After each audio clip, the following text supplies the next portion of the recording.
नमस्कार दोस्तों, दूरस्थ एवं मुक्त शिक्षा और संस्कृति की आवाज़ ये है उत्तराखंड मुक्त विश्वविद्यालय का community radio hello Haldwani 91.2 megahertz की फ्रीक्वेंसी पर आप इसे सुन पाते हैं।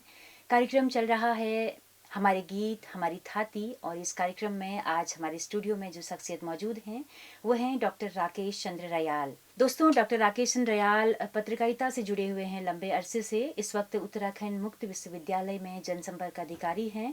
इससे पहले यहीं पर पत्रकारिता विभाग में पढ़ा चुके हैं। गढ़वाल विश्वविद्यालय में अपनी सेवाएं दे चुके हैं और पत्रकारिता पर 4 किताबें उनकी प्रकाशित हुई हैं, दर्जनों शोध उनके प्रकाशित हुए हैं।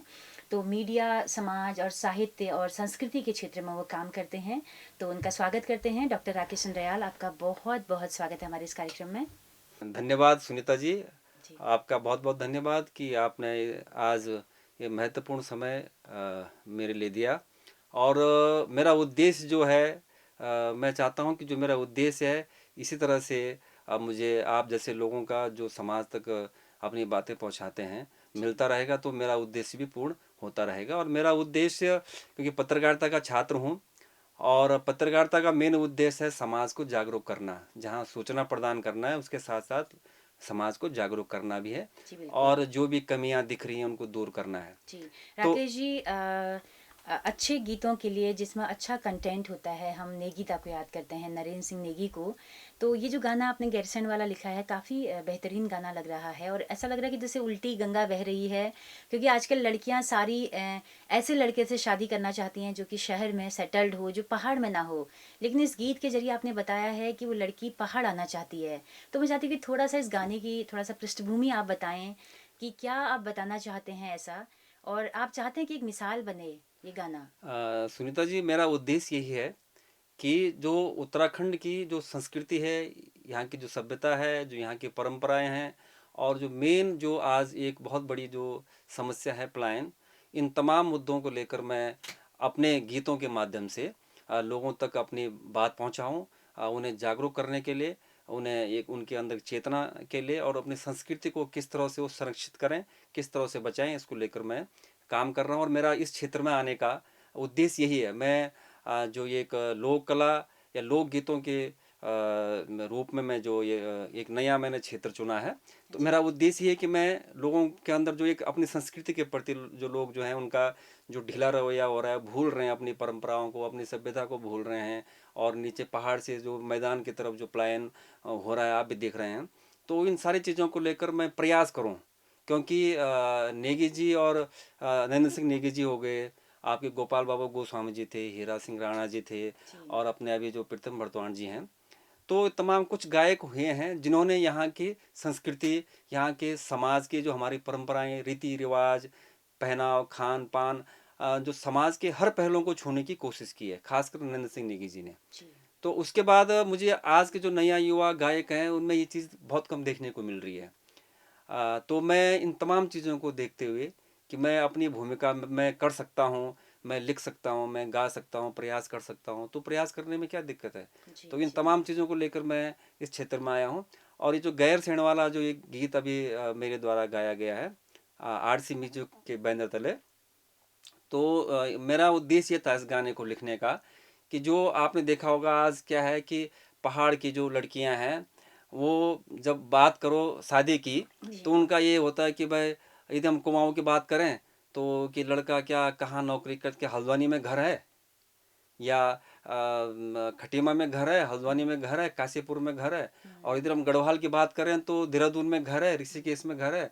तो पहले ये पूछते हैं कि क्या वो शहरों में, जो पहाड़ के जो शहर हमारे हैं, बिल्कुल। खासकर हल्द्वानी देहरादून, क्या यहाँ पर लड़के का घर है, तो तब हम बात करते हैं शादी की। बिल्कुल, तो ये धारणा सी बन गई है, पहली और शर्त बन गई है पहली ये। शर्त बन गई, और ये बहुत मुझे लगता है कि बहुत गलत परंपरा एक बन गई है, जिसे दूर करना हमारा उद्देश्य और हमारी जिम्मेदारी भी है।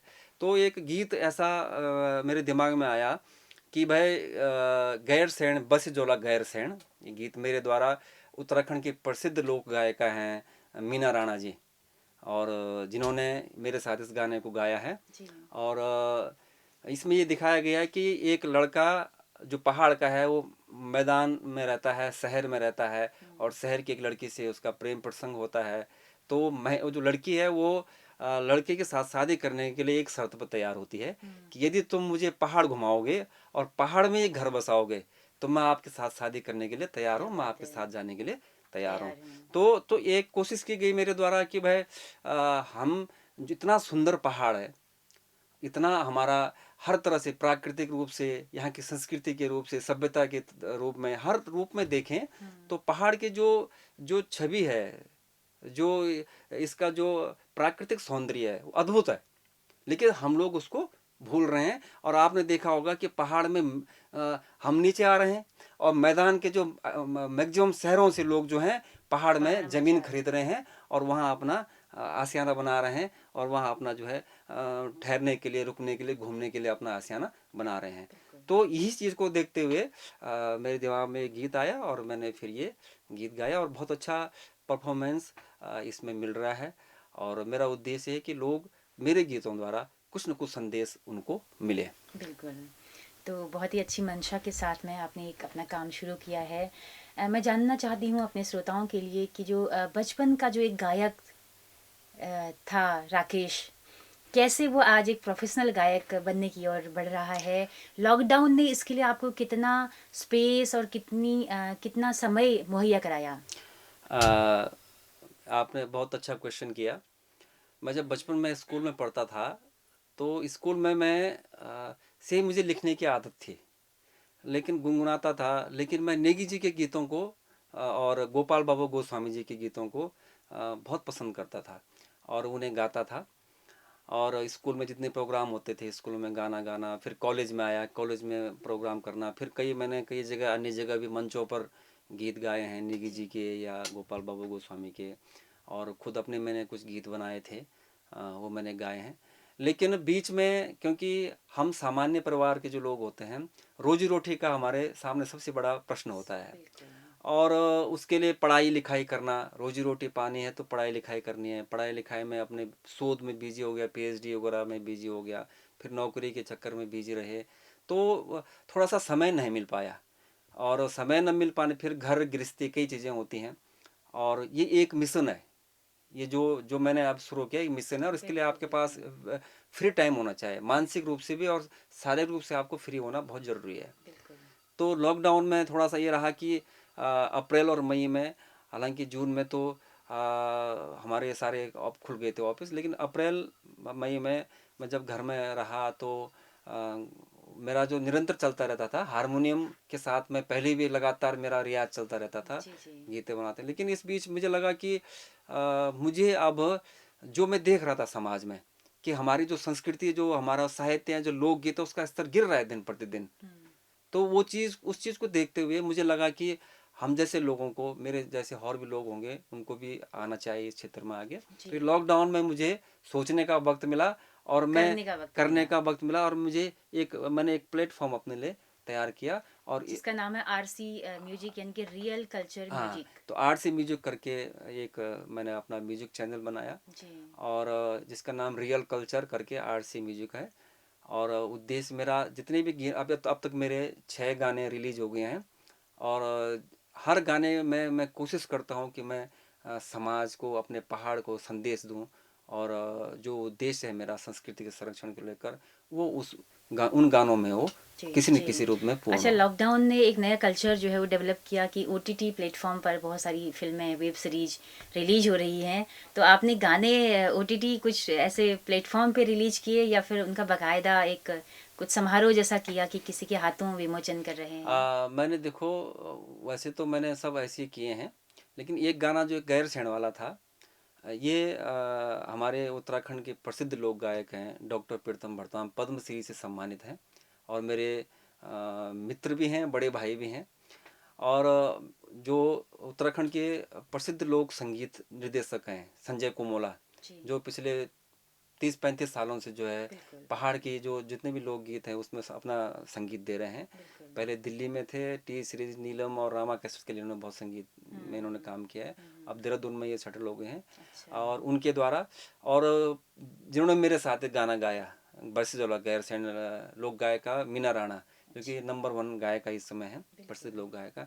तो इन तीनों ने इस गीत का लोकार्पण किया था अच्छा, बहुत सुंदर। और मुझे भी बहुत अच्छा लगा। और खास कर क्योंकि कोरोना काल था तो सीमित लोगों के साथ ही, और जो हमारे खास जो इससे जुड़े हुए हैं संगीत से, बिल्कुल, उन लोगों बिल्कुल, को हमने बिल्कुल। इसमें बुलाया था। हमारे श्रोतागण मुझे लग रहा है कि अगले गाने का इंतज़ार कर रहे हैं, क्योंकि एक वानगी भर आपने सुनाई थी।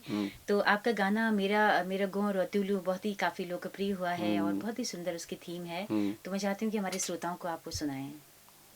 फुर फुर उडांदी घेंदुडी, पदानों का खोला घेंदुडी, फुर फुर उडांदी घेंदुडी, पदानों का खोला घेंदुडी, घुर घुर घुरांदी घुगुती, आम की डाली घुगुती, घुर घुर घुरांदी घुगुती, आम की डाली घुगुती, ये मेरो गाउँ रोत्यालु, ये मेरो मुलक रोत्यालु, ये मेरो गाउँ रोत्यालु, ये मेरो मुलक रोत्यालु। आपको लगता है कि जो लोकल हमारा जो गीत थे उनको हमने पूरा मुंबईया स्टाइल दे दी, पहनावा भी वैसा ही, एक्टिंग भी वैसी और गीतों के बोल भी वैसे ही? जी, आपने बिल्कुल सही कहा।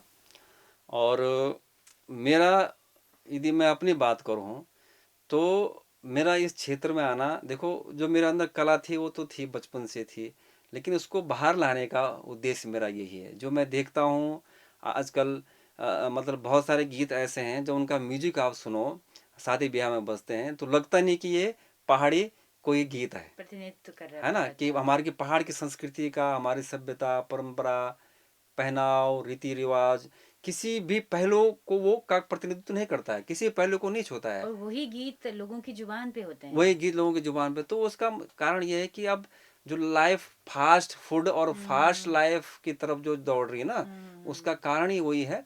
और लेकिन मैं तो यही इस मंच के माध्यम से यही आह्वान करूंगा उत्तराखंड के समाज से और यहाँ के जो लोग पढ़े लिखे लोग हैं और जो साहित्य से जुड़े हुए हैं कि उनको इसमें आगे आना चाहिए, अपनी संस्कृति को बचाने के लिए उनको प्रयास करना चाहिए। बिल्कुल। नहीं तो कहीं हमारी संस्कृति कॉकटेल ना हो जाए। मुझे लगता है कि कुछ दिनों बाद हम भूल ही जाएंगे कि हमारी जो संस्कृति की मेन थीम थी वो क्या थी।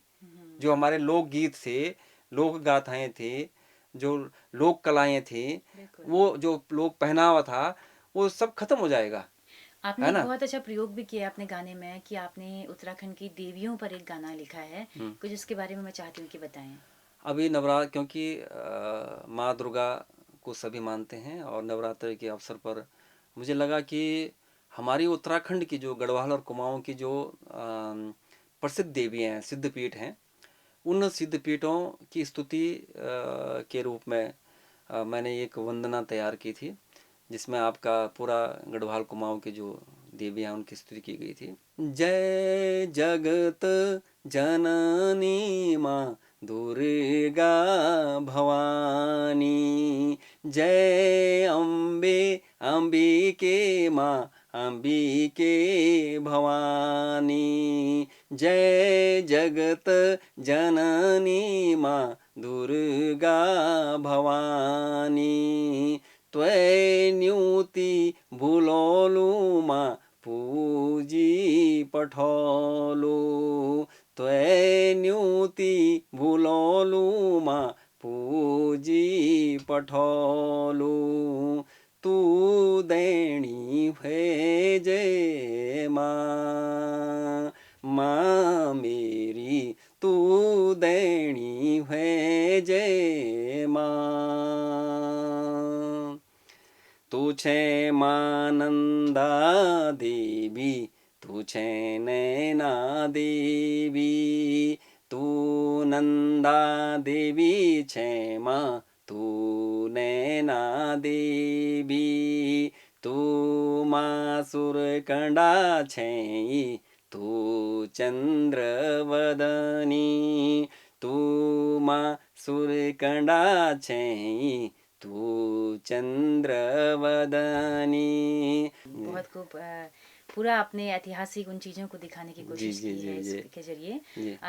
राकेश जी, चलते चलते आप ये बताएं कि जो आरसी म्यूजिक है इसके तहत आप कितने गाने अभी तक रिलीज कर चुके हैं और अभी आगामी प्लानिंग आपकी क्या है, अभी किस ऊंचाई तक, किस मयार तक इसे ले जाना चाहते हैं? अभी मेरे 6 गाने यूट्यूब पे आरसी म्यूजिक चैनल पर रिलीज हो गए हैं हम्म। और 2 गाने भी रिकॉर्ड होके आ गए हैं और उनको तैयार किया जाएगा और जल्दी वो भी होंगे। अभी जो लॉकडाउन में आपके पास वक्त था, घर से काम चल रहा था, अभी आपको काम भी करना है, विश्वविद्यालय में आप हैं, कैसे मैनेज करेंगे, क्या कठिनाई आ, आपको लगती है? कठिनाइयाँ कुछ नहीं है। देखो, यदि करने की इच्छा हो तो मुझे लगता है कोई कठिनाई नहीं आती है। जी। मन यदि आपका तैयार है किसी भी काम करने के लिए तो कोई दिक्कत नहीं होती। मैं रात को बैठता हूँ, 11-11 बजे तक बैठता हूँ।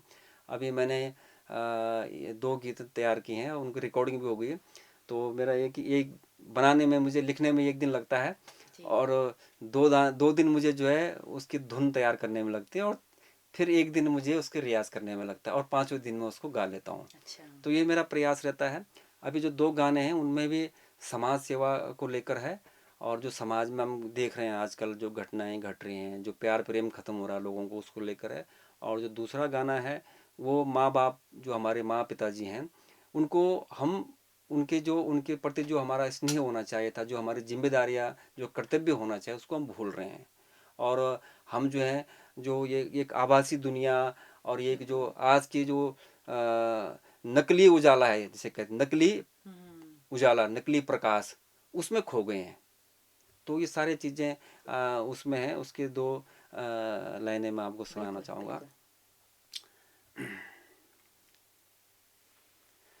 माँ जी की ममता, बुबा जी को लाड, माँ जी की ममता, बुबा जी को लाड, किले भूलना छा बहनियों को प्यार, काक हरची होलू अपनों को प्यार, किले भूलना छा बहनियों को प्यार, काक हरची होलू अपनों को प्यार। घोर कलयुग यख दिखिणो छ, घोर कलयुग यख दिखिणो छ, नकली उजालोमा मन घुटेणो छ, नकली उजालोमा मन घुटेणो छ। माँ की ममता तैं सभी भूलना छिन, माँ की ममता तैं सभी भूलना छिन, बुबा जी को लाड तैं सभी ठुकराना छिन, बुबा जी को लाड तैं सभी ठुकराना छिन। तो एक सुंदर संदेश आपने दिया है जी जी जी इसके जरिए, और उम्मीद है कि ये अमल में लाएंगे लोग इसे जी जी सुनकर। जी। तो राकेश जी, चलते चलते कुछ और कोई संदेश आपका हो? बस संदेश मेरा यही है कि जो मेरा उद्देश्य है इस क्षेत्र में आने का, मैं कह चुका हूँ बार बार, जी और वही मैं संदेश देना चाहूँगा जी। कि मैं अपने जो खासकर जो लोक संस्कृति को लेकर जो ये आजकल लोग आ रहे हैं गाने में या लोकगीतों में या किसी भी तरह से, वो संस्कृति का ध्यान विशेष कर रखें। जी अब हमारी जो परंपराएं हैं, जो हमारी लोक संस्कृति है, जो हमारे खान पान, रहन सहन, रीति रिवाज, इन तमाम चीज़ों को ध्यान में रखते हुए वो गीत गाएं और कहीं न कहीं उनके गीतों में हमारी संस्कृति की झलक होनी चाहिए। बिल्कुल कहीं हमारी संस्कृति को ढाल बनाकर वो दूसरी संस्कृति को न्योता न दें, बिल्कुल बिल्कुल। है ना? तो यही मेरा संदेश है। जी। और तो राकेश जी, बहुत बहुत शुक्रिया, आप हमारे स्टूडियो में आए, हमारे श्रोताओं के साथ रूबरू हुए, आपका बहुत बहुत शुक्रिया। धन्यवाद सुनीता जी। जी। और डॉक्टर राकेश चंद्र रयाल, जो कि RC म्यूजिक नाम से यूट्यूब चैनल अभी शुरू किए हैं और उसके जरिए पहाड़ के तमाम सारी संस्कृति के गीतों को सामने लाने की कोशिश कर रहे हैं, उन्हें आज हमने इस कार्यक्रम में शामिल किया, वो आज इस कार्यक्रम में आए। दोस्तों, अगर आपको ये कार्यक्रम पसंद आया हो तो अपना फीडबैक हमें ज़रूर दीजिएगा। हमारा यूट्यूब चैनल है हेलो हल्द्वानी नाम से, फेसबुक पेज है। दोस्तों, हेलो हल्द्वानी रेडियो एक कम्युनिटी रेडियो है जिसकी पहुंच रेडियो में केवल हल्द्वानी शहर तक है। लेकिन अगर आप दूर दराज पहाड़ों में या देश के कोने कोने में इस रेडियो को सुनना चाहते हैं तो गूगल प्ले स्टोर में जाकर हेलो हल्द्वानी ऐप को इंस्टॉल कर सकते हैं और सुबह 10:30 बजे से लेकर शाम 4:30 बजे तक 6 घंटा हमारी रेडियो सभा सुन सकते हैं। दोस्तों, हम लोग अपनी रेडियो सभा का दोहराव भी करते हैं। अगर आप दिन में हमारा रेडियो नहीं सुन पा रहे हैं तो शाम 5 बजे से लेकर रात 11 बजे तक भी आपको ये सुविधा उपलब्ध रहेगी। तो इसी के साथ अपनी रेडियो मित्र सुनीता भास्कर को दीजिए इजाज़त। नमस्कार।